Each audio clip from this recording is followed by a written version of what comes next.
Hi friends, good evening అందరికీ. So ఈరోజు ఏంటి అంటే మన ఆర్ఆర్బి రైల్వే జాబ్స్ పడ్డాయి కదా, వాటి గురించి ఎలా అప్లై చేసుకోవాలనే దాని గురించి నేను చూపిస్తా. చూడండి, ఇక్కడ ఫస్ట్ మనకి ఓపెన్ చేసుకుంటే ఇంటర్ఫేస్ అయితే ఇలా ఉంటుంది. Railway recruitment board, ministry of railways, government of India. So మనకి వెబ్సైట్ వచ్చేసి rrbapply.gov.in అని సెర్చ్ చేస్తే మనకైతే డైరెక్ట్ ఇలా వచ్చేస్తుంది ఇంటర్ఫేస్ అయితే. సో నాకైతే ఆల్రెడీ అకౌంట్ ఉంది కాబట్టి నేనైతే లాగిన్ అవుతున్నా, లాగిన్ విత్ ఆధార్. ఇక్కడ మన ఆధార్ అయితే ఇక్కడ మన ఆధార్తోనైతే మనం నెంబర్ అయితే కొట్టాలి. 9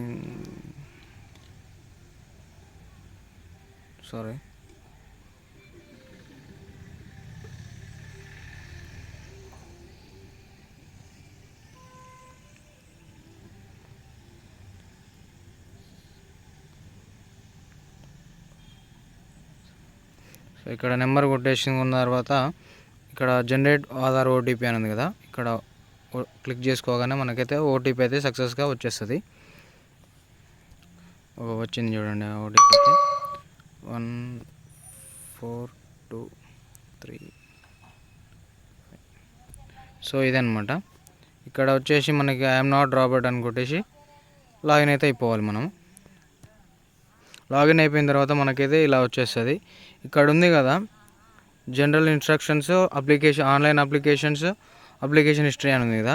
ఈ ఆన్లైన్ అప్లికేషన్ అనేది మనం క్లిక్ చేసుకోవాలి. అక్కడ క్లిక్ చేసుకున్న తర్వాత మనకైతే ఇలా వచ్చేస్తుంది ఇంటర్ఫేస్ వచ్చిన తర్వాత ఇలా మనకు ఫస్ట్ది 2 వస్తాయి. ఫస్ట్ది మనకు కావాల్సింది ఫస్ట్ది కాబట్టి ఇక్కడ ఫస్ట్ మనం ఏం చేసుకోవాలంటే, ఇక్కడ ఒక బాక్స్ ఉంది కదా, ఆ బాక్స్లో సికింద్రాబాద్ మన స్టేట్ మనం లోకల్ కాబట్టి మనం లోకల్ పెట్టుకోవాలి. సికింద్రాబాద్ అని పెట్టుకున్న తర్వాత ఇక్కడ ఒక బాక్స్ ఉంది కదా, ఆ బాక్స్ మీద డబ్బా క్లిక్ చేసుకొని నెక్స్ట్ కొట్టాలన్నమాట. నెక్స్ట్ కొట్టేసిన తర్వాత ఇలా వచ్చేస్తుంది ఇంటర్ఫేస్ అయితే. సో ఇలా వచ్చేసిన తర్వాత నాదైతే ఇంతకుముందుకు ఆల్రెడీ అన్ని డీటెయిల్స్ వచ్చేసినాయి కాబట్టి నేనైతే ఏం టైప్ చేస్తలేను, కాకపోతే చెప్తాను చూడండి. ఇక్కడ కరెంట్ నేషనాలిటీ ఉంది కదా, ఫస్ట్ మనం ఇక్కడ ఇండియా అని పెట్టుకోవాలి. ఇండియా అని పెట్టేసిన తర్వాత ఇక్కడ మన డేట్ ఆఫ్ బర్త్ అంటే మన 10th క్లాస్ మెమో ప్రకారం పెట్టుకోవాలి. ఇక్కడ కూడా సేమ్ యాజ్ పర్ మనకు ఏజ్ బట్టి ఉంటుంది అనమాట. దాన్ని కూడా మీరు ఒకసారి చూసుకొని పెట్టుకోరి. సో ఇక్కడ as per 10th class certificate ప్రకారం మనకి ఇక్కడ నేమ్ అయితే ఇచ్చేయాలి. ఇక్కడ మన father name as it is, మళ్ళీ ఇక్కడ మదర్ నేమ్. ఇక్కడ మనకు జెండర్ మేల్ అయితే మేల్, ఫీమేల్ అయితే ఫీమేల్. ఇక్కడ ఈమెయిల్ అడ్రస్ అనమాట, ఈమెయిల్ అడ్రస్ కూడా ఇచ్చేసేయాలి. తర్వాత మొబైల్ నెంబర్ చేసుకొని మ్యారీడ్ అయితే మ్యాచురల్ స్టేటస్ అయితే మ్యారీడ్ అయితే మ్యారీడ్, అన్మ్యారీడ్ అయితే అన్మ్యారీడ్. ఇది ఇక్కడ రిలీజియన్ అయితే మనకు హిందూ అనమాట. హిందూ అయితే హిందూ, ముస్లిం అయితే ముస్లిం, ఏదైతే అదే. మదర్ టంగ్ అయితే వచ్చేసి తెలుగు అనమాట. Choice language for examination English అని పెట్టేసుకున్నాను అయితే, మీ ఇష్టం అది. ఇంగ్లీష్ అయితే ఇంగ్లీష్, తెలుగు అయితే Telugu. Permanent visible mark identification అంటే మన పుట్టుమచ్చలు ఉంటాయి కదా, 10th క్లాస్ మెమో ప్రకారం దాన్ని చూసుకొని మీరు ఇక్కడ పెట్టుకోవచ్చు. సేమ్ ఇచ్చేసేయాలన్నమాట. సో ఇక్కడ అయిపోయిన తర్వాత కమ్యూనిటీ డీటెయిల్స్ ఇక్కడ మనకి చూసుకోవచ్చు.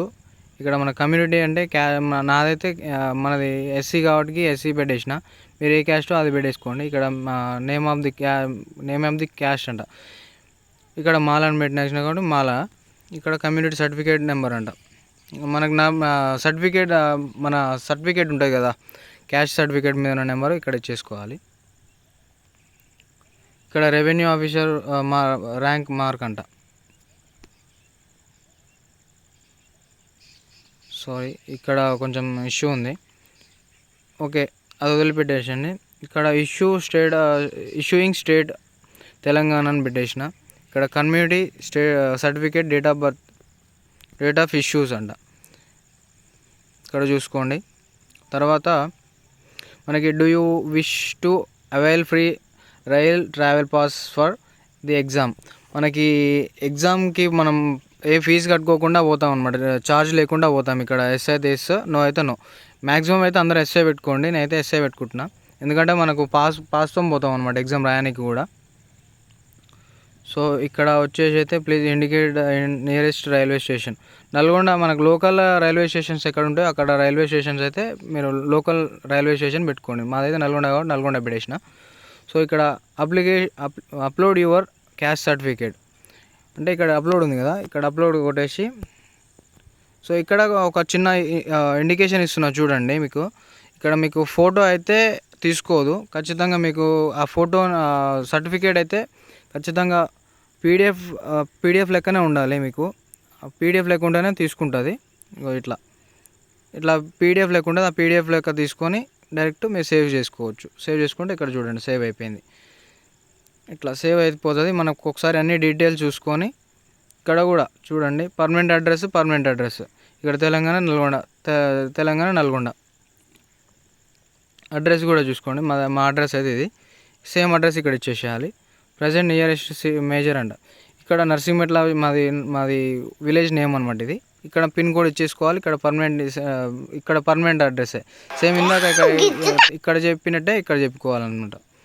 అంతే సేమ్ ఇట్లా చేసుకొని డైరెక్ట్ ఇక్కడ ఒకటి బాక్స్ ఉంది కదా, బాక్స్ మీద క్లిక్ చేసుకొని ఆల్రెడీ మాకు సేవ్ ఉంటుంది, ఇక్కడ సేవ్ చేసుకోవాలి. సేవ్ చేసుకున్న తర్వాత సేవ్ చేసుకుంటే మనకు నెక్స్ట్ ఆప్షన్ చూపిస్తుంది.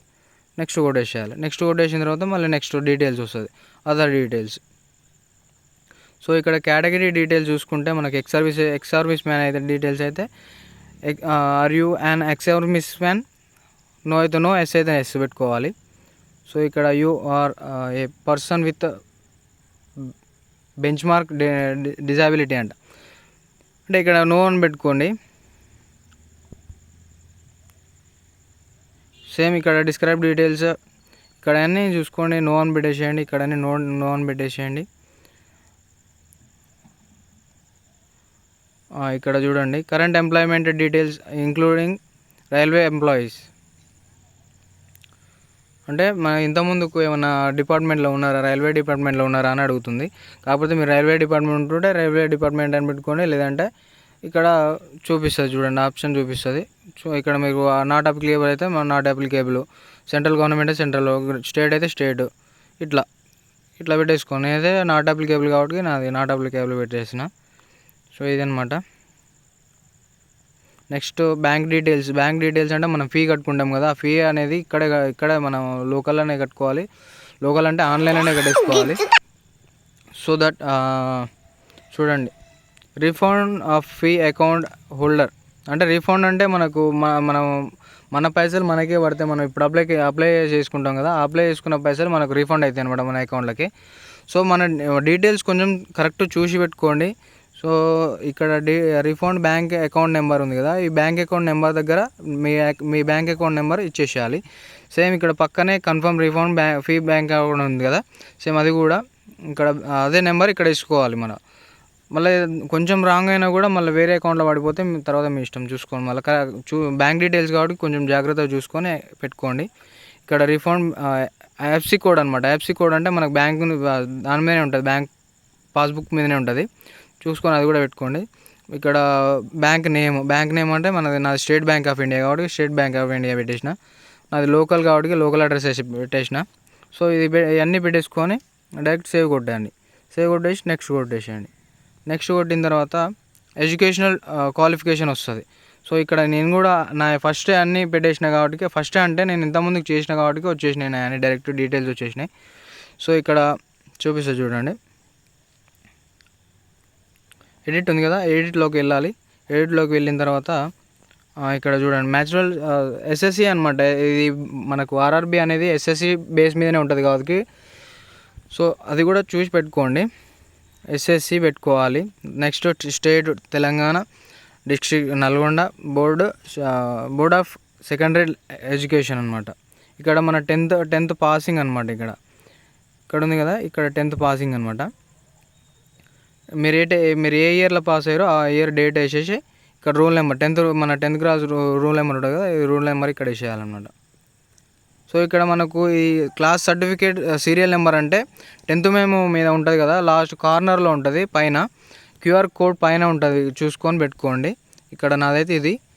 సో ఇది అన్ని డీటెయిల్స్ ఇవన్నీ చేసిన తర్వాత ఇక్కడ అప్డేట్ అని వచ్చింది నాకు. అప్డేట్ మీకు సేవ్ అని వస్తుందా అప్డేట్ అని వస్తుందా మీరు చూసుకొని పెట్టుకోండి. సో నాకైతే అప్డేట్ అని వచ్చింది. అప్డేట్ కొట్టేసిన తర్వాత ఇక్కడ యాడ్ ఉంది కదా, యాడ్ మీద అవసరం లేదు, నెక్స్ట్ ఉంది కదా, నెక్స్ట్ మీద కొట్టేసేయండి. కొట్టేసిన తర్వాత నెక్స్ట్ మనకైతే ఇలా వచ్చేస్తుంది అనమాట.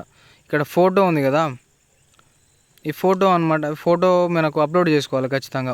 ఫోటో అయితే ఖచ్చితంగా మనకు ప్లెయిన్ వైట్ బ్యాక్గ్రౌండ్ ఉండాలి. వైట్ బ్యాక్గ్రౌండ్ లేకపోతే తీసుకోదు. రైల్వే డిపార్ట్మెంట్ మొత్తం అంతే. చూడండి ఇక్కడ బ్రౌజ్ మీద చేయాలి. ఇక్కడ ఫోటో ఉంది కదా, ఫోటో మీద క్లిక్ చేసుకోవాలి. చూపిస్తా ఒక్క నిమిషం, సారీ. ఇక్కడ ఉంది కదా,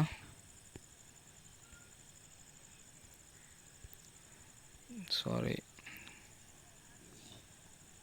గాయస్, సో ఫ్రెండ్స్, ఇది మనకైతే ఫోటో అయితే యాడ్ అయిపోయింది. ఇక్కడ పిఎన్జీ అని లేక ఒక ఫోటో అయితే మన యాడ్ అయిపోయింది. ఇక్కడ అప్లికెంట్ సిగ్నేచర్ కూడా యాడ్ చేసుకోవాలి మనకు, ఎందుకంటే ఫోటో కింద సిగ్నేచర్ వస్తుంది ఖచ్చితంగా. అదే యాడ్ చేసుకొని ఇక్కడైతే మనకు సేవ్ అయితే చేసుకోవాలి. సారీ గాయస్, కొంచెం ఇష్యూ ఉంది, చూపిస్తా ఒక నిమిషం. హాయ్ ఫ్రెండ్స్, నైటు చెప్పినా కదా ఆ ప్రాసెస్ అయితే అట్లా ఉంటుంది. కొంచెం ఫోటో గురించి అయితే కొంచెం ప్రాబ్లం అయింది. మీరు కూడా చూసుకొని పెట్టుర్రి, ఎందుకంటే ఆ ఫోటో కరెక్ట్ ఫిల్ చేసుకున్న ఫోటో అయితేనే తీసుకుంటుంది, లేదా చాలా రిస్క్ అయిపోతుంది. నేనైతే చాలా రిస్క్ తీసుకున్నా. సో అది అయిపోయిన తర్వాత దాని కిందనే సిగ్నేచర్ అనేది ఒకటి ఉంటుంది. సిగ్నేచర్ కూడా ఫిల్అప్ చేయండి. సిగ్నేచర్ కూడా కరెక్ట్ ఫిల్ అయితేనే తీసుకుంటుంది, లేదా తీసుకోదు.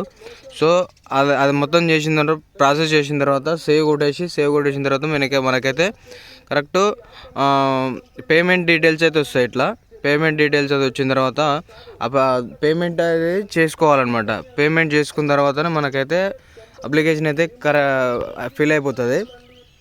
సో అదనమాట వీడియో అయితే. నేను నైట్ చేసేసిన, కాకపోతే నా దాంట్లో మనీ లేక నేనైతే ఆపేసిన. ఇప్పుడు చేస్తున్నా చూడండి. అప్లికేషన్ హిస్టరీ ఉంది కదా, అప్లికేషన్ హిస్టరీలోకి వెళ్తే మనకి ఇక్కడ అప్లై చేసుకున్న పోస్టులు అయితే ఉంటాయి. ఇక్కడ మనది పైది అనమాట, ఫస్ట్ వన్ ఉంది కదా, పే నౌ అనేది, అదనమాట. పే నౌ కొట్టేసిన తర్వాత మనకి ఇక్కడ చాలా డీటెయిల్స్ అయితే వస్తాయి మనకు. ఫోన్పే అయినా, గూగుల్ పే అయినా, చాలా డిఫరెంట్ రూపాయ నుంచి వస్తాయి అన్నమాట. మనకు మనీ ఎట్లా చేసుకోవాలి, పేమెంట్ ఎట్లా చేయాలని చెప్పేసి ఇక్కడ ఉంటుంది.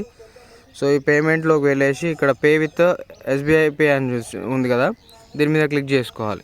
దీని మీద క్లిక్ చేసుకుంటే మనకేమవుతుందంటే ఇక్కడ I agree with terms and conditions అని ఉంది కదా, ఇక్కడ బాక్స్ మీద క్లిక్ చేసుకొని ప్రొసీడ్ అని ఉంది కదా, ప్రొసీడ్ మీద క్లిక్ చేసేయండి.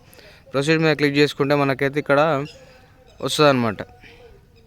పేమెంట్ డీటెయిల్స్ అయితే ఇక్కడ వస్తాయి చూడండి. మనకు నెట్ బ్యాంకింగ్ కాబట్టి నెట్ బ్యాంకింగ్ అయితే మనకి ఇక్కడ కార్డ్ నెంబర్ వేసేయాలి. కార్డ్ నెంబర్ వేసేసిన తర్వాత ఇక్కడ కార్డు హోల్డర్ ఉంటారు కదా, మనం ఎవరైతే యూజ్ చేస్తాడో ఆ కార్డు హోల్డర్ నేమ్ అయితే ఇక్కడ ఇచ్చేసేయాలి. ఇచ్చేసిన తర్వాత ఆ కార్డుకి ఎక్స్పైరీ డేట్, వ్యాలిడ్ డేట్ ఉంటుంది కదా, ఇయర్, అది ఇచ్చేసేయాలి. అది ఇచ్చేసిన తర్వాత ఇక్కడ పే నౌ ఉంది కదా, పే నౌ కొట్టేసేయండి. పే నౌ కొట్టేస్తే మనకైతే పేమెంట్ అయితే అయిపోతుంది. పేమెంట్ అయిపోయిన తర్వాత మనకైతే మన పేరు అయితే అందులో వస్తుంది అనమాట, లీస్ట్ లెక్క వస్తుంది. అది ఒకసారి స్క్రీన్ షాట్ తీసుకొని పెట్టుకోరు, ఎందుకన్నా మంచిది. సో ఇదనమాట వీడియో మొత్తం. ఆర్ఆర్బీ రైల్వే డిపార్ట్మెంట్కి ఎలా అప్లై చేసుకోవాలన్నది వీడియో అయితే ఇది. ఇంకా మన ఛానల్కి అయితే ఎవరైతే కొత్తగా వస్తారో వాళ్ళు కూడా సబ్స్క్రైబ్ చేసుకోండి. సబ్స్క్రైబ్ చేసుకున్న తర్వాత మనకైతే నేను పెట్టిన ప్రతి ఒక్క వీడియో అయితే వస్తుంది, మీకు నోటిఫికేషన్ ద్వారా వస్తుంది అనమాట. దాని ద్వారా మీరైతే చూసి ఎలా ఉందో కామెంట్స్ అయితే చేయండి. ఇంకా మన ఛానల్లో ఇలాంటి వీడియోస్ అయితే చాలా చేస్తా, సో దట్ నాకు కూడా కొంచెం హెల్ప్ అవుతుంది. చూసి లైక్ చేయండి. ఫస్ట్ అయితే మెయిన్ లైక్స్ ఒక 500 లైక్స్ అయితే టార్గెట్ ఇస్తున్నా. చూసి కామెంట్స్ అయితే చేయండి. Thanks for watching.